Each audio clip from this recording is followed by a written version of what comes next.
Hey, my name is Miles O'Connor and I'm an online personal trainer. I have helped coach over 200 people at this stage and I've helped people lose up to 30 kg in body fat.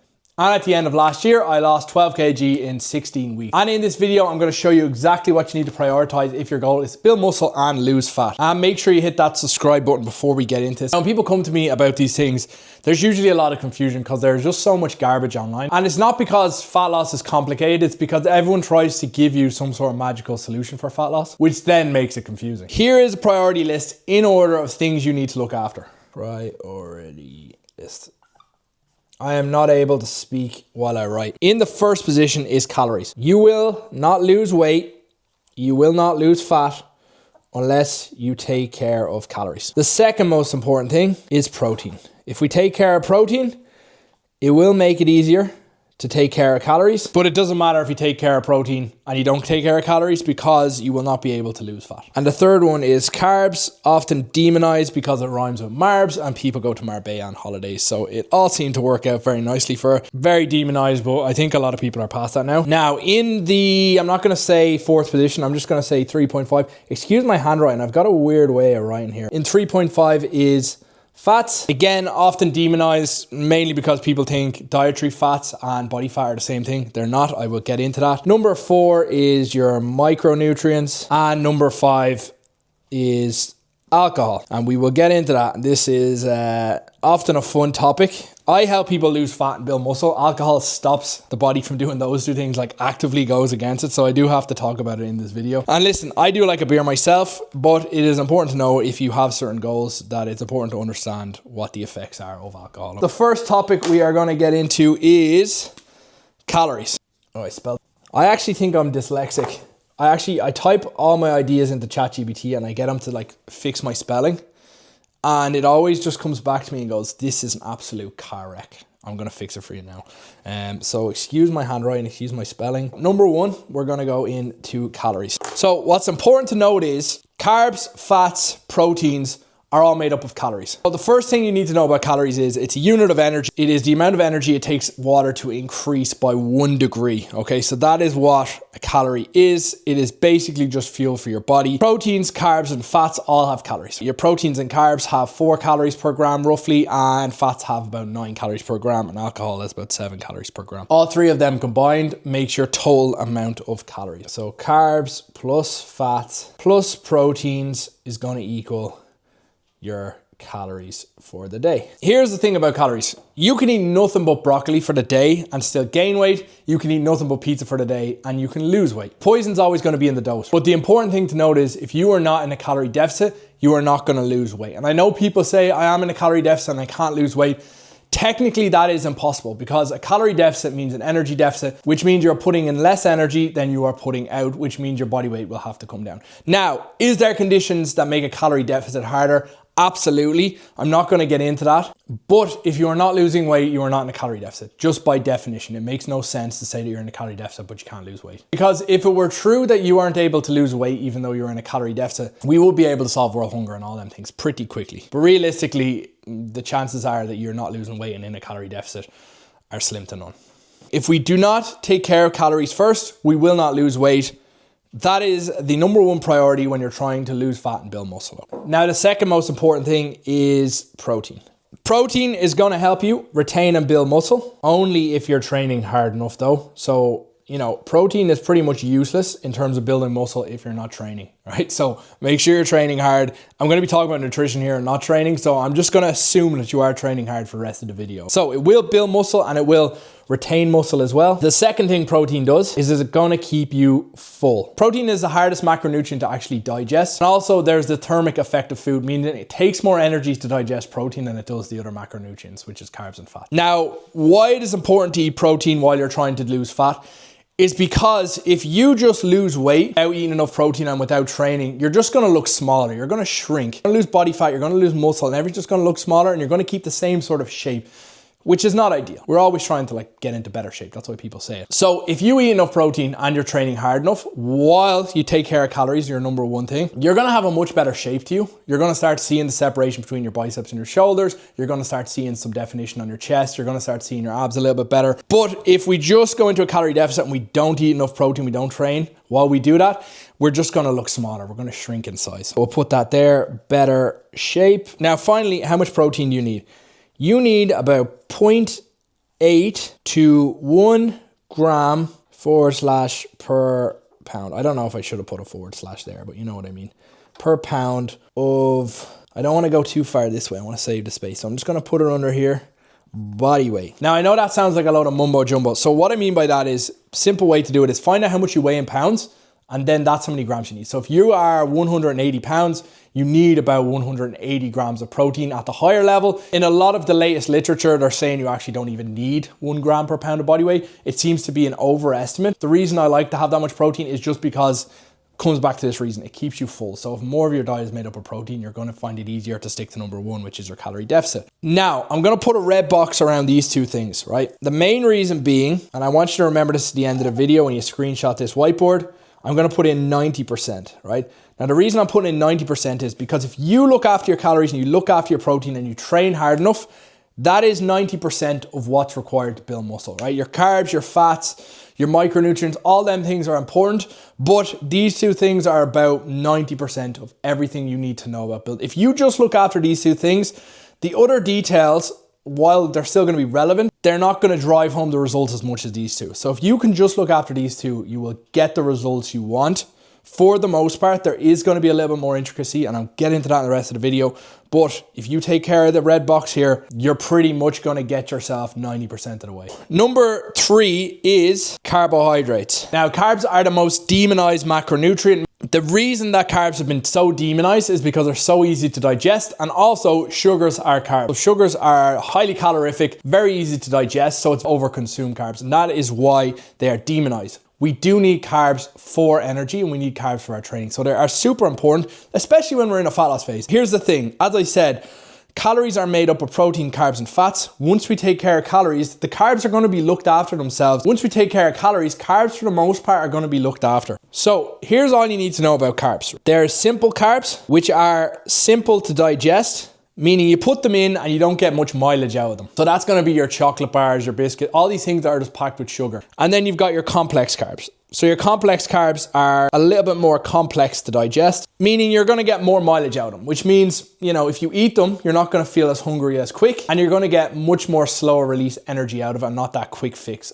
as you would with simple carbs. Once we moderate our carbs, keep it within the calories, number 1. And once we try and eat some more complex carbs like our sweet potatoes or our oats, we should be absolutely fine on the carbs front. Now for number 3.5, I'm not going to put it as number 4 just because I think fats and carbs for this video and for the topic of the video, which is building muscle and losing fat, they're not really that far off each other in terms of rank and importance. So I'm just going to put it as 3.5, okay? And what's important to remember is dietary fat and body fat are not the same thing, right? So body fat is what happens when you have an overconsumption of calories. So that can come in the form of proteins, carbs, and fats. Once your total number of calories, i.e. number 1, is over what your maintenance calories is, that is when your body will store the excess energy as fat.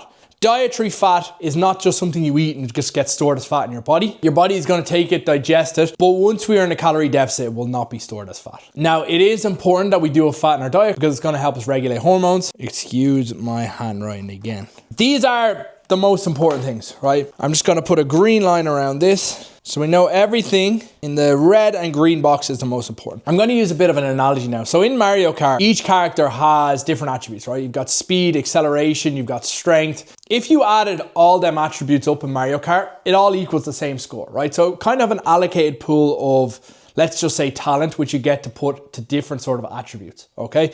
So what does that mean? It means that the person who puts all their attributes towards speed, they might have acceleration or strength because they put all their attributes towards that. Or someone who has loads of strength like Donkey Kong might have speed or acceleration because they put all their attributes toward that. Or you can be like Mario, because Mario always has like the even distribution across all the attributes. Your macronutrients are pretty much the same as that, right? So we can allocate our calories towards protein, and that means carbs and fats will be low. We can allocate it towards carbs, and that means our fats and proteins will be low. We can do it in any order we want, as long as our total amount of calories never exceed what we need for a deficit. Now, we need to make sure that we allocate enough towards protein. When it comes to carbs and fats, it doesn't matter how we allocate it. It can come in any sort of a ratio. We just need to make sure we take care of number 1, which is our calories. We don't go over that. What I will say is going super high carb and low fat is going to affect your hormones, and going super high fat and low carb will affect your mood and energy levels. But carbs are the only macronutrients you can actually survive without. And that's kind of the reason there was whole thing pushed of like, let's not eat carbs because we actually don't need it to survive. But it will suck and you will be tired, right? So we just need to make sure our fats and carbs are in a decent sort of a ratio. I find if you try to eat leaner cuts of food, it will keep your fats down low and you will end up with a decent ratio of carbs to fats anyway, just because a lot of foods do have fats in them. But listen, as I said, most important things, calories, then proteins, and then carbs and fats. We can kind of have them in any sort of a ratio, and that's why I've put them in the same sort of hierarchy here with 3 and 3.5 on my rating,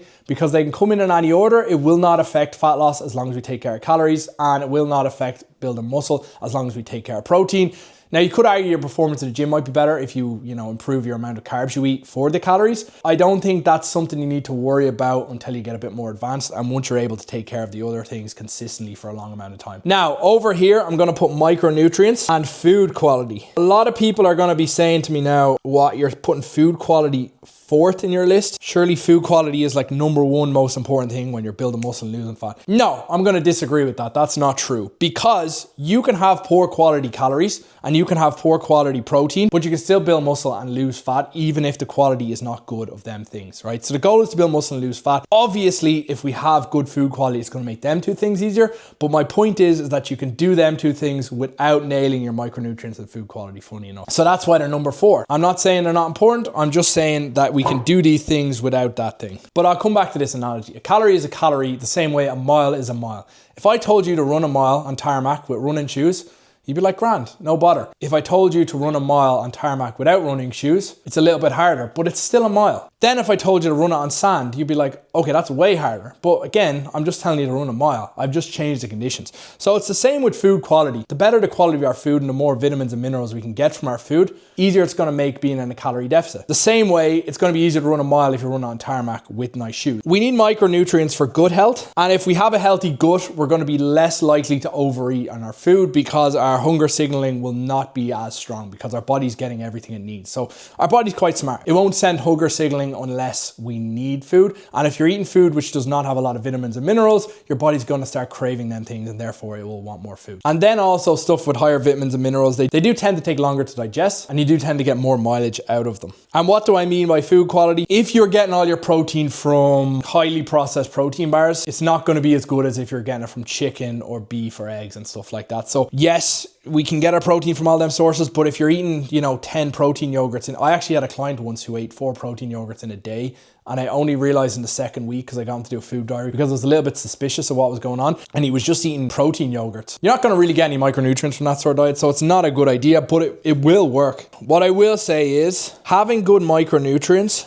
So broccoli won't cancel out pizza is what I'm going to write here. Broccoli won't cancel pizza. So what I mean by that is just because you're having vegetables and stuff like that, it doesn't mean you're going to lose weight and it doesn't mean you're going to put on muscle. It's not really going to contribute to either of them things, but eating plenty of micronutrients will help you keep in a calorie deficit and it will help keep you full, right? Which is kind of important. A lot of people be like, oh, I'm eating healthy because they have some vegetables. It's like, but you're not in a calorie deficit. Again, you're not taking care of number 1, so number 4 won't matter. And then number 5 is the least popular thing I have to say on this video is alcohol. So alcohol is something which actively stops the process of building muscle and losing fat, which is what we're trying to do here. So as much as I said 90% of this is what you have to do in order to build muscle and lose fat, alcohol is something that will directly inhibit both them processes. So I do have to mention it. Like, I'm a big fan of drinking a beer. Like, especially, I'm going to Mexico in a few weeks. I cannot wait to have a beer on the beach, right? You have to understand, though, that you can't go crazy with it, right? You can't be drinking every weekend. If you're serious about these goals, you cannot do it. So what I would say with alcohol is make sure it's a special occasion. And if your friends are just going down for a few drinks, leave it, right? You don't need to do it every time. Yeah, it's going to make this whole process a lot easier. It's going to make staying in your calories a lot harder. It's going to make getting your protein in a lot harder. It's going to make your micronutrients obsolete because it's just going to destroy your good health. But yeah, it's going to mess up your hormones. It's going to mess up your sleep. It's going to mess up your cortisol level. It's going to mess up your motivation. I know this sounds very fun, but just be careful with it. Honestly, as an online coach, alcohol is the biggest thing I have to manage with people, and just manage their expectations around it, because what will happen is they'll start spending a lot of money on alcohol and then they won't get results, and then they're also spending money on me. So it's like, well, it is kind of one or the other really, because I'm not interested in trying to get someone in shape while they're drinking every weekend. It's just not going to happen. If you have fat to lose and you have muscle to build, I would stay away from it for a while until you're at a place where you're happy, and then introduce it. Come from a place of having a beer to celebrate as opposed to having a beer to deal with your problem. That's pretty much a golden rule I would have.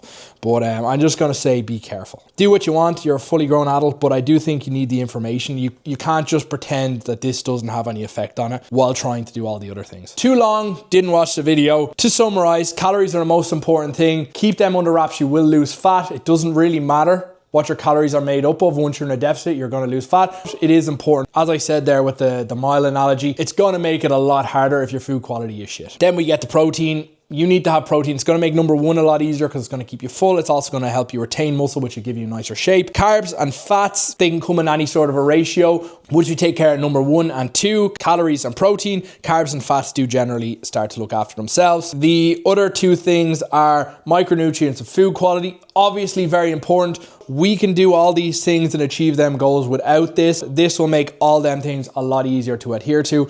And then finally, alcohol, just be careful with it, okay? So that is the video. I have a free calorie calculator and macro calculator that will give you the amount of calories you need to eat in a day, and also the macro breakdown you should be adhering to in order to hit your goals. You can find that in the link in the bio. If you sign up to that, I will send it over to you and you can calculate the calories and macros that you need. But other than that, make sure you hit that subscribe button if you want to see more videos like this, and also make sure to follow my Instagram as well. I will have the link to that in the description.